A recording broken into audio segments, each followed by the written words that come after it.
Welcome back, brothers and sisters. Welcome back to African Metaphysical Center for Spiritual Healing, Body, Mind, and Spirit Development. I am your host, Kufu Amin-Ra, your metaphysical practitioner, Reiki master, Qigong instructor, Bond practitioner, and mystic. Today's topic is it time to use the Force?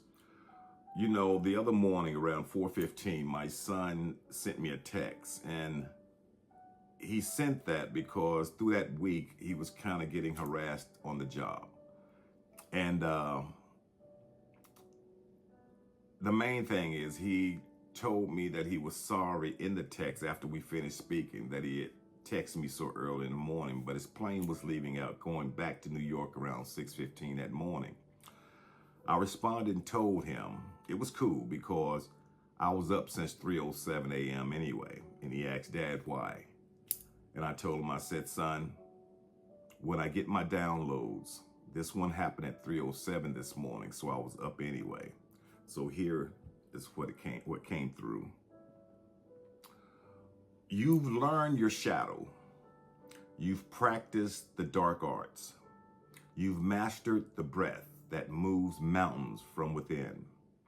You've sharpened your intentions like blades. Now ask yourself, are you still holding back? I've been there.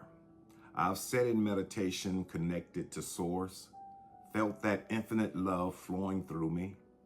I've done the work, the real work, the kind that makes you face the parts of yourself you've been taught to fear, the parts they told you to suppress, to hide, to be ashamed of.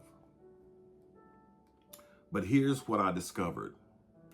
Knowing your power and using it are two completely different things. We are spiritual beings, yes, but we exist here in flesh, in a world where chaos doesn't ask for permission and hate doesn't negotiate. Some people will never choose peace. Some forces will never stop pushing. And if you think your light alone will change them, you're not being spiritual, you're being naive. I've watched good people get crushed because they believe being kind meant being defenseless. I've seen beautiful souls dim their own light because they were told that protecting themselves was low vibration. I've been that person, standing there, taking hit after hit, calling it spiritual growth. And here's the truth they don't want you to hear.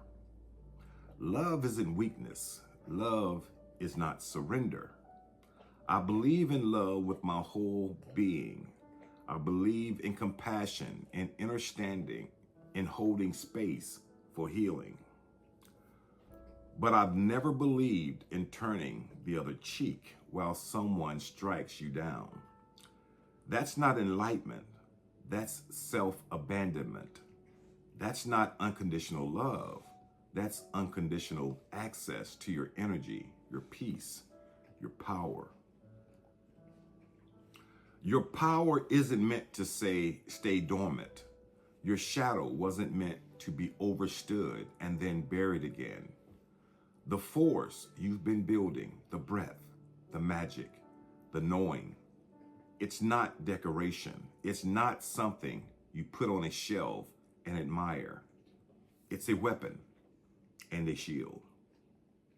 You see, the forces and powers that be knows the universal law of karma in regard to what they can and cannot do. They know they must inform us of what they plan on doing to us in order to get away with it.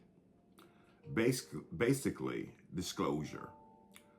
What do you see throughout the media, social media platforms, even in the movies?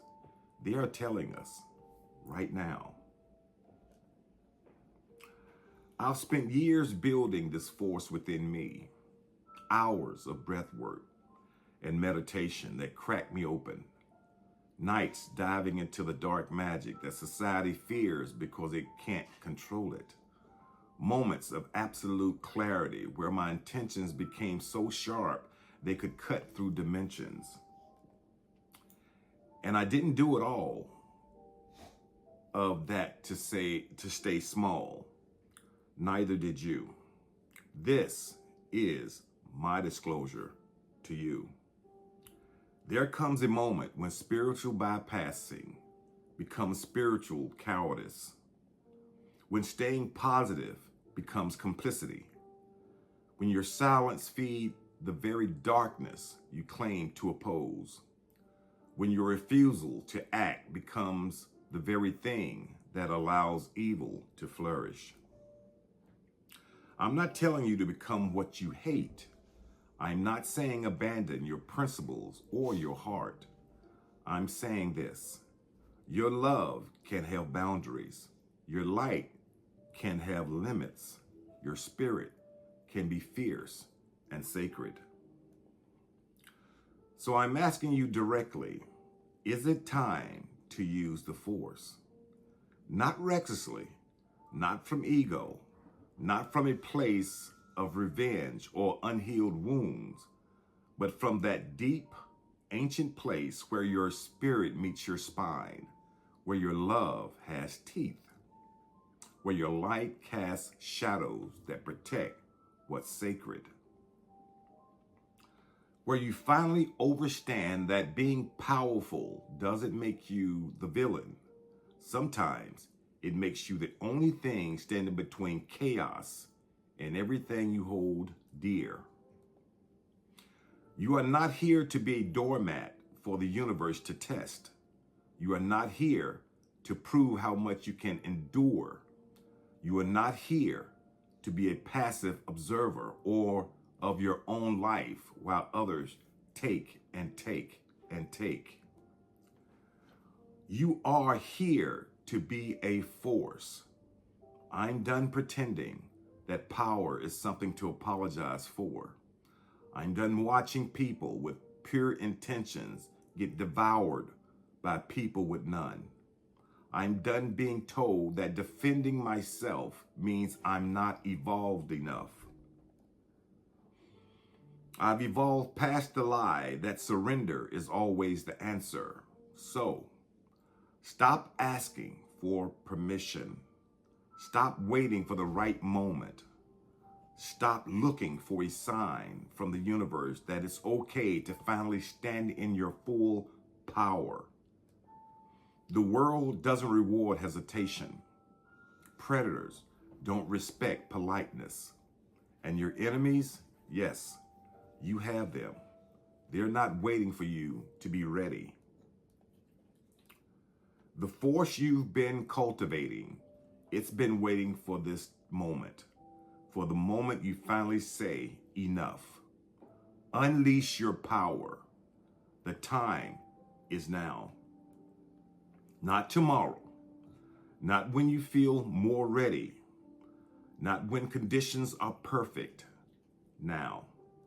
In this messy, chaotic, beautiful, brutal world, with all your scars and all your strength, because you didn't master your shadow just to keep living in the light that others find uncomfortable. You did it to become whole, dangerous, unstoppable. So, I'll ask you one more time, is it time to use the force? You already know the answer. Until next time, ashe, ashe, ashe.